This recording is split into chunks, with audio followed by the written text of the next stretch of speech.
नमस्कार दोस्तों, स्वागत है आप सबका एसकेसी डिफेंस एकेडमी के ऊपर। मैं हूं आपका हिस्ट्री टीचर हिमांशु योगी और आज हम पढ़ने वाले हैं मिडाइवल इंडिया। तो जैसा कि आप सबको पता है कि हमने बहुत सारे टॉपिक्स कवर कर लिए। हमने एंशिएंट भारत तो कंप्लीट ही कर दिया। लास्ट वीडियो में मैंने तुम्हें पढ़ाया था हर्षवर्धन। अब बात करते हैं अपन मिडाइवल भारत की, मध्यकालीन भारत की। Medieval history of India. तो आपको भी पता है कि मिडाइवल के अंदर मुख्यतः जो उल्लेख है वो किनका, इस्लाम जो मुस्लिम धर्म है वो आ गया था 7वीं सदी के अंदर। और उसके लगभग राजस्थान के अंदर आ गए थे राजपूतों का युग था, जैसे गुहिलादित्य वंश, गुहिल वंश के बप्पा रावल एंड ऑल, वो सब 7वीं शताब्दी के लगभग आए थे। और बात करें दक्षिण के अंदर, तो दक्षिण के अंदर चौल चालुक्य वंश ये सब स्थापित हो रहे थे। हरिहर और बुक्का के विजयनगर वगैरह बसाए जा रहे थे। तो ये सारा काम चल रहा था मिडाइवल में। दक्षिण के अंदर राजस्थान साइड में चल रहा था, पश्चिमी इलाकों में चल रहा था ये अपने राजपूता का युग। और इसी टाइम पे क्या हो रहा था कि बाहर से भी अटैक्स हो रहे थे। बाहर से अटैक्स हो रहे थे। सबसे पहले हमें मिडाइवल के अंदर जो देखने को मिलता है, जो पढ़ने को मिलता है, वो होता है इन्वेंशंस ऑफ मुस्लिम्स, मतलब मुस्लिम आक्रमण भारत के ऊपर। सबसे पहले मुस्लिमों के अंदर अरब आक्रमण ही आए, उसके बाद ग्रीक वाले भी आए थे। तो वो हम यहाँ पे पढ़ेंगे। सबसे पहला जो व्यक्ति माना जाता है जो कि हिंदुस्तान के अंदर मुस्लिम धर्म को लेके आया, जिसने मुस्लिम उससे पहले माना जाता है कि उससे पहले मुस्लिम थे ही नहीं हिंदुस्तान में। और कहीं ना कहीं ये बात सच भी लगती है। हमने एंशिएंट भारत पढ़ा, हमने एक भी किसी का उल्लेख भी नहीं सुना। हालांकि पर्शिया वगैरह से आते थे, अरब कंट्रीज से आते थे और ज्यूइश को मानते थे, चाइनीज भी आते थे, सब प्रकार के लोग आते थे। पर हमने कभी भी मुस्लिम धर्म का कहीं भी कोई उल्लेख नहीं सुना। धर्म था सिर्फ सनातन और उसके अंदर जाते थी। जैसे सबसे ज्यादा हम अगर एंशिएंट के अंदर देखते तो ब्राह्मणों का उल्लेख है, जैनों का उल्लेख है, बौद्ध का उल्लेख है, पर मुस्लिमों का उल्लेख हमें कहीं नहीं मिलता। तो माना जाता है कि भारत के अंदर सबसे पहले अगर मुस्लिम कहीं से आए थे तो वो आए थे मोहम्मद बिन कासिम के टाइम से। मोहम्मद बिन कासिम को भी माना जाता है कि जिसने मुस्लिमों की रीढ़ भारत के अंदर रखी थी। और ये बाहर, जैसे कि यहाँ पे जैसे इंडिया है इस साइड में, तो इस साइड में जो मिडल ईस्ट है ना, वहां से आते थे, मिडल एशिया मिडल ईस्ट से आते थे।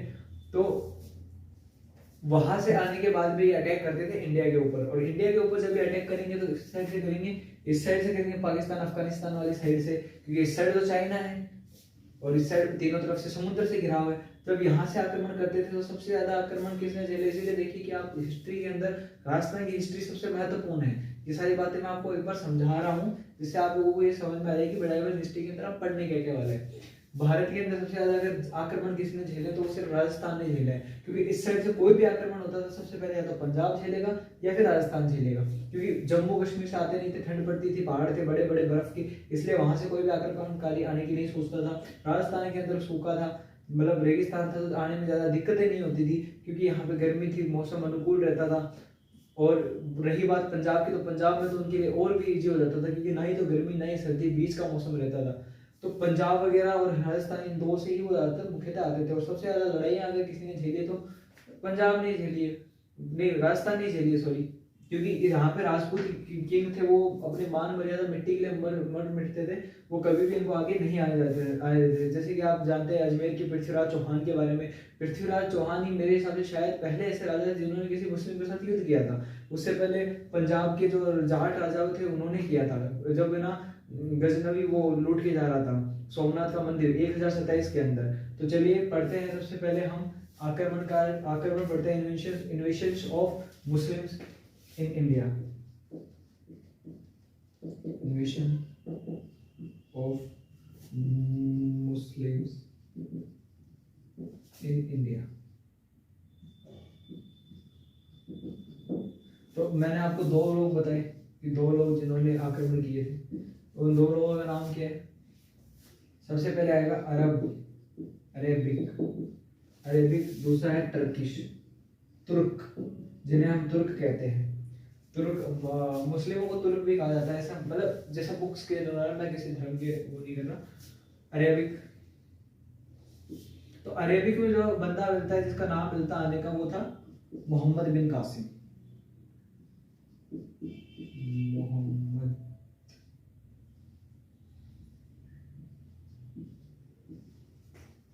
बिन कासिम।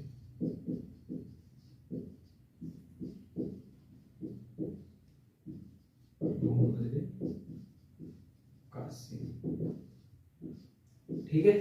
मोहम्मद बिन कासिम था जो पहला व्यक्ति जो कि कहाँ से आया, अरब आक्रमणकारी था। और इसने क्या किया था, सिंध, अब जैसे कि मैंने तुमको बताया यहाँ से आक्रमण करेगा पाकिस्तान की साइड से, सबसे पहले क्या आएगा, सिंध प्रांत आएगा। सिंध प्रांत फिलहाल टाइम पे लकराना पाकिस्तान के अंदर, अपन ने पढ़ा था सिंध प्रांत कहाँ है, और सिंध प्रांत से लकराना नाम की जगह से हमें एक सभ्यता मिली थी, सभ्यता का नाम क्या था, चंदहुदड़ो।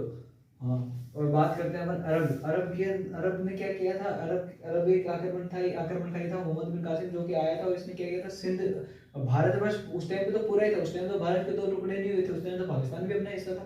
तो पाकिस्तान के अंदर जो अपने उस टाइम पे जगह थी सिंध, वहां पे इसने क्या किया था, टैक्स लगा दिया था। कौन सा कर लगाया, जजिया कर। अब जजिया कर आप सबको पता ही है कि ये अकबर ने भी लगाया था, बहुत सारे मुस्लिम राजाओं ने जजिया कर लगाया, जजिया कर लगाया था।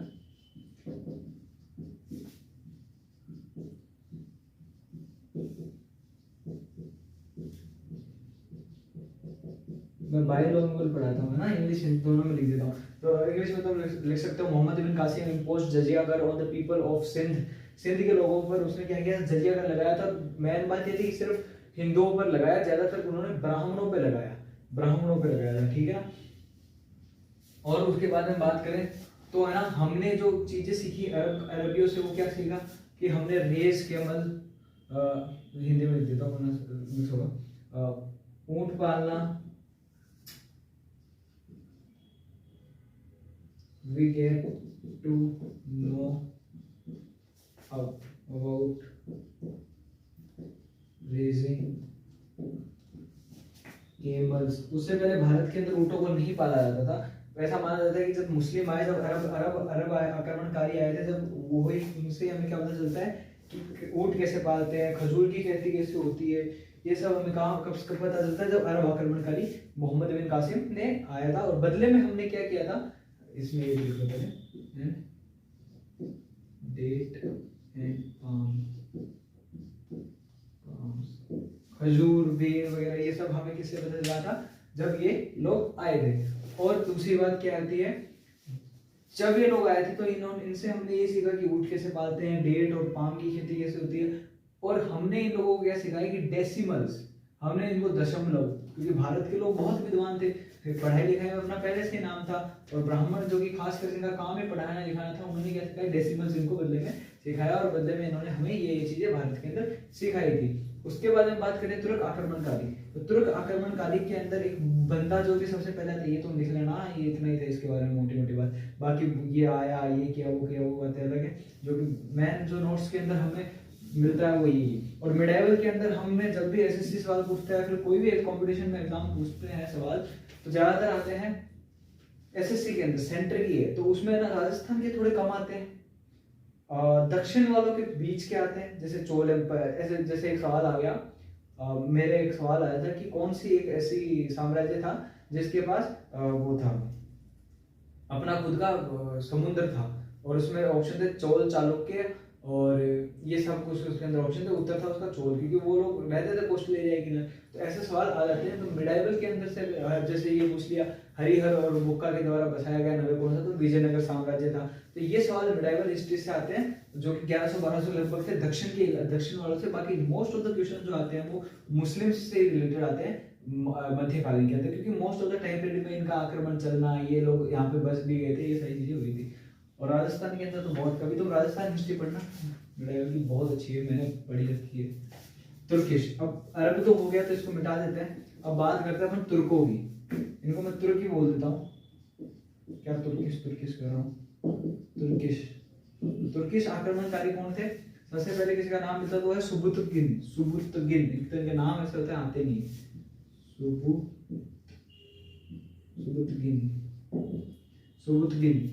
सुबुतगिन नाम का एक व्यक्ति था, जिसके 2 बेटे थे, एक का नाम था इस्माइल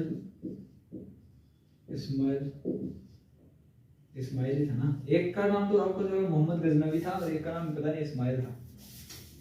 सुबुतगिन, और सुबुतगिन के 2 पुत्र थे, जिनका नाम था, एक का नाम था इस्माइल, और दूसरे का नाम था मोहम्मद गजनवी।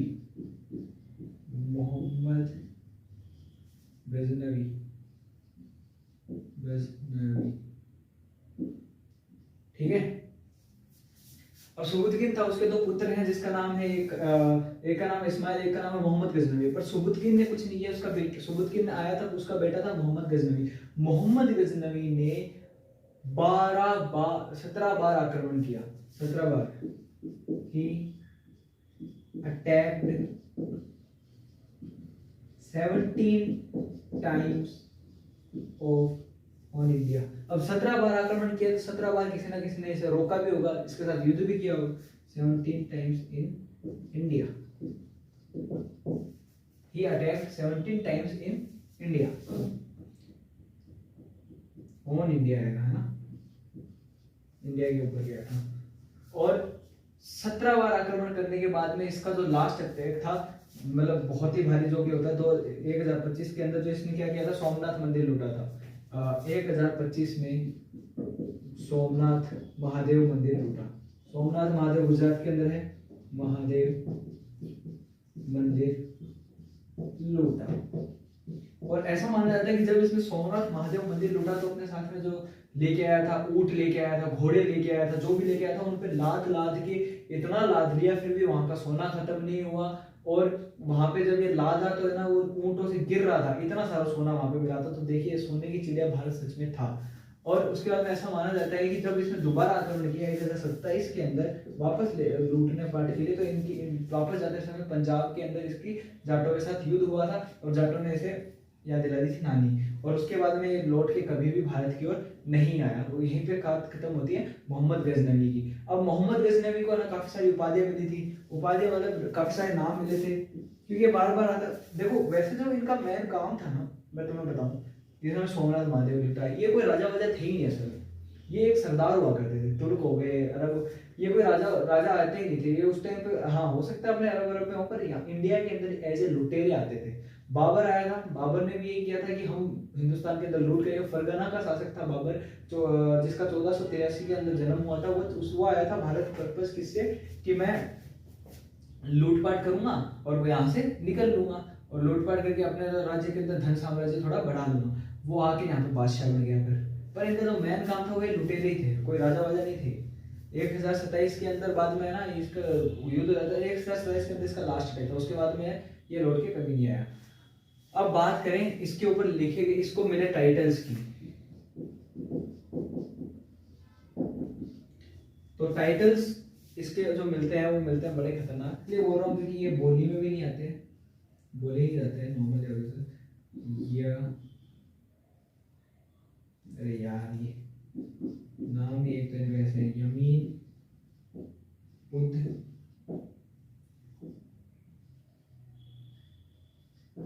उद दौला, और दूसरा क्या मिलता है, यमीन उल मिल्लत। ये दो इसके नाम मिलते हैं। ये दो नाम लिखने में मेरे को 30 सेकंड लगे हुए। टाइटल्स मिलते हैं यमीन उद दौला और यमीन उल मिल्लत। और इसके ऊपर एक बुक भी लिखी गई थी, बुक का नाम था, ये बड़ा इसके बारे में कहानी मिलती है कि ये बड़ा ही कंजूस टाइप का था, बहुत कंजूस था, इतना पैसा होने के बाद भी बहुत कंजूस आता था।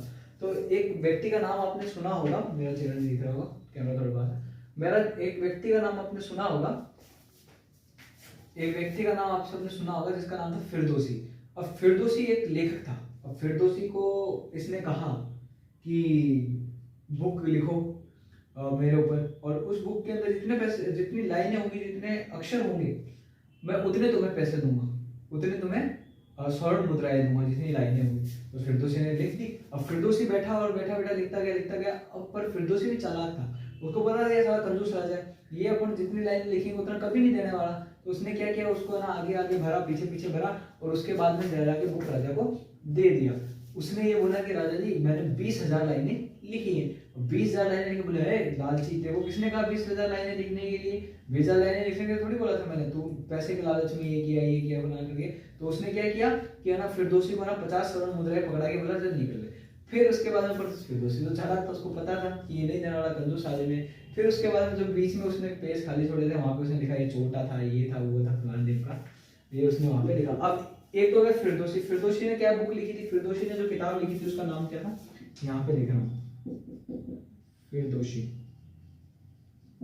फिरदौसी ने जो किताब लिखी थी उसका नाम था शाहनामा। शाहनामा। अब इसी के साथ एक और महत्वपूर्ण व्यक्ति मिलता है जो कि राइटर था, जिसका नाम था अल-बरूनी। अल-बरूनी ने भी एक किताब लिखी, किताब का नाम था किताब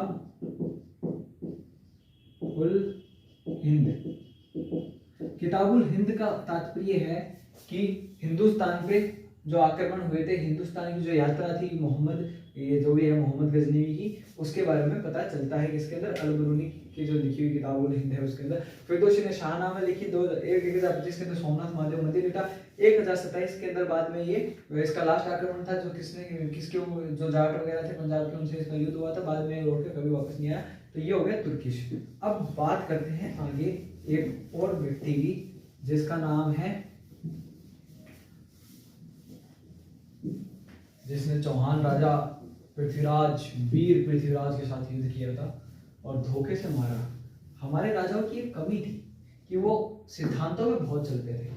कमी कह लो या फिर अच्छाई कह लो, सिद्धांतों पे बहुत चलते थे और अपनी अच्छाइयों के कारण बहुत चलते थे। वो हमेशा ये सोचते थे कि मैं अच्छा हूँ, तो उनको ये वहम था कि सामने वाला भी अच्छा होगा। कि आज की दुनिया में काफी लोगों को होता है कि मैं अच्छा हूँ तो सामने वाला भी होगा, पर ऐसा नहीं होता। जैसे कि उसने ना उसको छोड़ा, पृथ्वीराज चौहान ने किसको, तो पृथ्वीराज और चौहान और गौरी का युद्ध हुआ। तो पृथ्वीराज चौहान और गौरी का युद्ध होने से पहले भी ये चीजें हुई कि ये जो गौरी था ये 1175 ईस्वी से ही क्या करने लगा था, 1175 ईस्वी से ही अटैक करने लगा था भारत के ऊपर। और इस टाइम पे इसने अटैक किया सबसे पहले मुल्तान के ऊपर, दूसरी बार 1178 के अंदर इसने अटैक किया बैटल ऑफ मतलब आब के ऊपर, आब नाम की जगह थी, वहां पे इसने अटैक किया।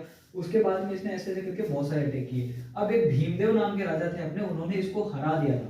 हराने के बाद में इसको कहानी खत्म कर देते थे, पृथ्वीराज चौहान तक पहुंचते हैं, पर नहीं, उन्होंने मारा नहीं।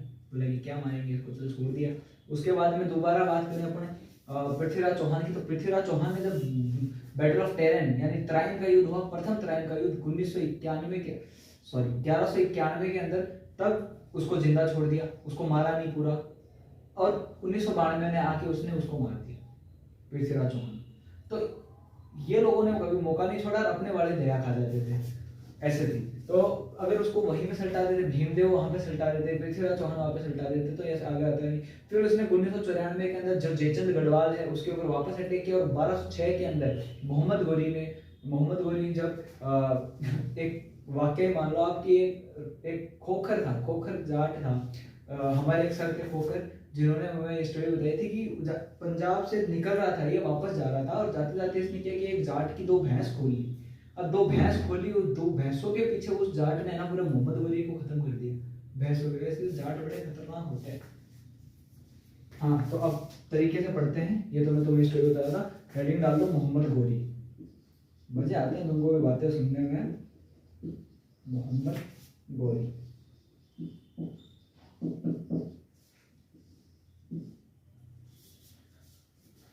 सबसे पहले मोहम्मद गोरी का पहला अटैक लिखेंगे अपन। सबसे पहले बात करें तो फर्स्ट इन्वेशन, पहला आक्रमण,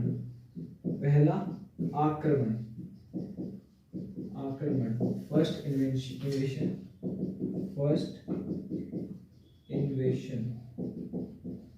कहां पर किया था?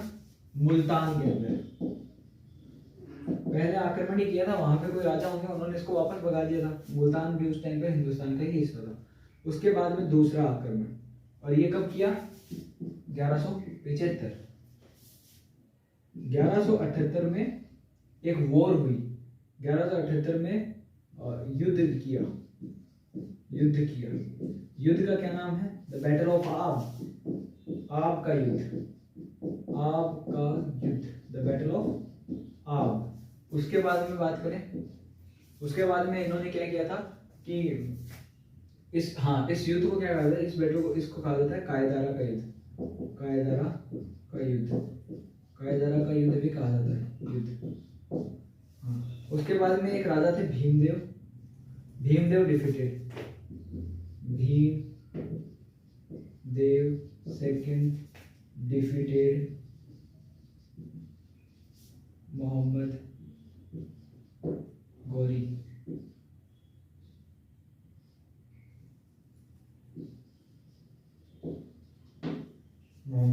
है ना। अब पहला आक्रमण मुल्तान पर किया, 1178 के अंदर युद्ध किया था, आग का युद्ध, कायदारा का युद्ध, और भीमदेव सेकंड ने डिफीट किसको किया था? मोहम्मद गोरी को। अब ये तो बात हो गई यहाँ तक। फिर आता है सबसे महत्वपूर्ण मोहम्मद गोरी के लाइफ का स्टेज, जो की है battle of terrain. Battle of terrain, battle of terrain के अंदर बात करें हम तो बैटल ऑफ टेरन को कहते हैं ट्राइन का प्रथम युद्ध, जो कि हुआ था 1191 के अंदर, 1191 एडी, है ना, 1991 ईस्वी के अंदर ये हुआ था। अब बैटल ऑफ टेरन के अंदर क्या होता है कि किस किस के बीच में युद्ध होता है? मोहम्मद गौरी और वीर पृथ्वीराज सिंह चौहान। पृथ्वीराज सिंह चौहान, पृथ्वीराज चौहान के बीच में हुआ था। अब इसके अंदर कौन जीतता है?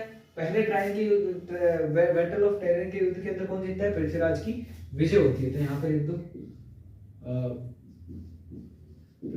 पृथ्वीराज was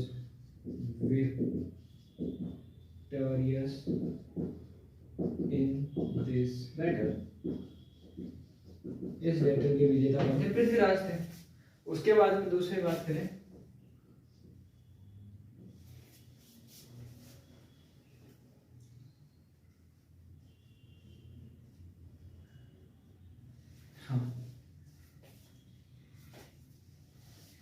उसके बाद में बात करें battle of Prithviraj was victorious in this battle. उसके बाद में होता है दूसरा युद्ध, बैटल ऑफ टेरन या फिर ट्राइन का युद्ध, जो कि होता है 1192 के अंदर। मैं बार-बार 1900 बोलता हूं मैं बेवकूफ। जिसके अंदर क्या होता है? मोहम्मद गोरी जीत जाता है। होता है किस के मध्य? मोहम्मद गोरी और पृथ्वीराज के बीच में। मोहम्मद गोरी जीत जाता है और पृथ्वीराज के, तुम्हें पता ही है कि पृथ्वीराज को बंदी बना लेता है। फिर पृथ्वीराज के कवि थे चंद्रभद्राई को वो मार देते हैं वहां पे। चंद्रभद्राई होता है, चंद्रभद्राई क्या करता है? एक श्लोक पढ़ता है जब जाके, तो पृथ्वीराज चौहान ने उनको मार देता है, वो गोरी को तीर से अटैक करता है। तो उसके बाद उसके सैनिक उसको खत्म कर देते हैं, चंद्रभद्राई और उसको दोनों को। फिर उसके बाद में 1994 के अंदर अटैक और करता है। किसके ऊपर अटैक करता है? अटैक करता है जयचंद गढ़वाल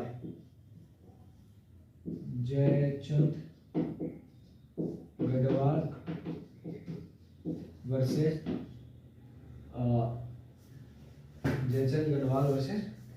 मोहम्मद गोरी और जयचंद गढ़वाल के बीच में युद्ध होता है और जयचंद गढ़वाल को हरा देता है मोहम्मद गोरी। और उसके बाद में ये आगे बढ़ जाता है और कार्यक्रम शुरू करते हैं दिल्ली का। अब 1206 की बात पे पहुंचते हैं। 1206 के अंदर इसका ये सामना होता है किससे? खोखर जाटों से। पंजाब के खोखर जाटों। खोखर एक गोत होता है जाटों का, और हमारे जो सर थे उनका नाम भी रामलाल खोखरी था। और इस जाट का नाम जिसने इनको मारा है उसका नाम भी रामलाल खोखरी था। मोहम्मद गोरी को मारने वाले जाट का नाम क्या था? रामलाल खोखर। और मारा क्यों था कि जब ये पंजाब से निकल रहा था, जाते जाते 1206 के अंदर इसने सोचा कि क्यों ना मैं एक आधी भैंस ही ले चलूं साथ में। 2 भैंसें खोल ली उस जाट की, और 2 भैंसों के पीछे पूरा मोहम्मद गोरी खा गया था वो जाट, ऐसे था। तो ये सारी बात थी। 1206 के अंदर मोहम्मद गोरी का होता है निधन, और उसके बाद में शुरू होती है दिल्ली सल्तनत। और दिल्ली सल्तनत का पहला राजा बनता है गुलाम वंश का कुतुबुद्दीन ऐबक 1206 के अंदर, जो 1206 से लेकर 1210 तक जिसका राज चलता है। फिर उसके बाद में कुतुबुद्दीन ऐबक का जवानी आता है इल्तुतमिश, और इल्तुतमिश का राज चलता है 1210 से लेकर 1226। उसके बाद में आती है इनकी बेटी आती है जिनका नाम है रजिया सुल्तान। और उसके तो उसके बाद में मैं तुम्हें क्या बताया था? इल्तुतमिश के बाद में 36 में आता है शायद, 26 में नहीं, 36 में। उसके बाद में रजिया सुल्तान आती है। रजिया सुल्तान जो बलबन आता है। ऐसे करके टोटल इनका राज चला था 1206 से लेके 1290 तक। उसके बाद में आता है खिलजी वंश 1290 के अंदर। खिलजी वंश आता है 1320 1325 अभी तक चलता है। खिलजियों का क्या था? सबसे पहले जो सबसे ज्यादा प्रसिद्ध अलाउद्दीन खिलजी, उसके चाचा जलाउद्दीन खिलजी, और उसका बेटा था ये जिसके जलाउद्दीन खिलजी का, ये 3 ही राजा खिलजी वंश के राज कर पाए थे भारत के अंदर। अलाउद्दीन खिलजी ने अटैक किया था मेवाड़ के रावल रतन सिंह के ऊपर। पद्मिनी वाली कहानी तो मैं अगले लेक्चर के अंदर सुनाऊंगा। और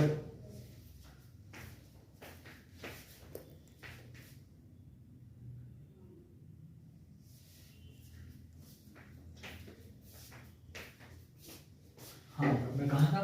और बाद में उसके बाद में जो खिलजी वंश है, खिलजी वंश के बाद में दूसरे वंश आ जाते हैं जो छोटे मोटे। हाँ तो मैंने क्या बताया, तो मैं अलाउद्दीन खिलजी तक बता दिया। अलाउद्दीन खिलजी के बाद में आता है तुगलक, तुगलक वंश, गयासुद्दीन तुगलक वगैरह। और उसके बाद में आता है भारत के अंदर ये अपना गयासुद्दीन तुगलक वंश, तुगलक के बाद सैयद वंश। सैयद वंश 1411 से लेके 1451 तक चला था, 1414 या 1451 तक चला था। 51 से 51 के बाद में आता है लोधी, इब्राहिम लोधी का तुमने नाम सुना होगा। फिर लोधी के बाद में आता है बाबर, उसके बाद मुगल वंश स्टार्ट होता है, मुगल बादशाह स्टार्ट होता है। तो कल हम पढ़ने वाले हैं, कल हम पढ़ेंगे अपना स्टार्टिंग करेंगे, वो करेंगे गुलाम वंश। और गुलाम वंश से हम स्टार्टिंग करेंगे किसकी, सबसे पहले ये जो स्लेव डायनेस्टी का जो कुतुबुद्दीन ऐबक, कुतुबुद्दीन ऐबक ने कुतुब मीनार का निर्माण करवाया था। तो इन सब चीज़ों का हम बताएंगे। कुतुबुद्दीन ऐबक ने है ना बहुत सारी चीज़ें तोड़वाई भी थी। 2.5 दिन का झोपड़ा बनवाया था, वो भी कुतुबुद्दीन ऐबक ने बनवाया था, तोड़वाया था, ऐसा स्टोरी है। तो ये सारी चीज़ें मैं तुम्हें कल बताऊंगा। तब तक के लिए जय हिंद, जय भारत। अगर आपको ये आज का लेक्चर अच्छा लगा हो तो लाइक, कमेंट, शेयर, सब्सक्राइब कर देना वीडियो को, ठीक है। और सब्सक्राइब कर लेना एसकेसी डिफेंस अकेडमी को।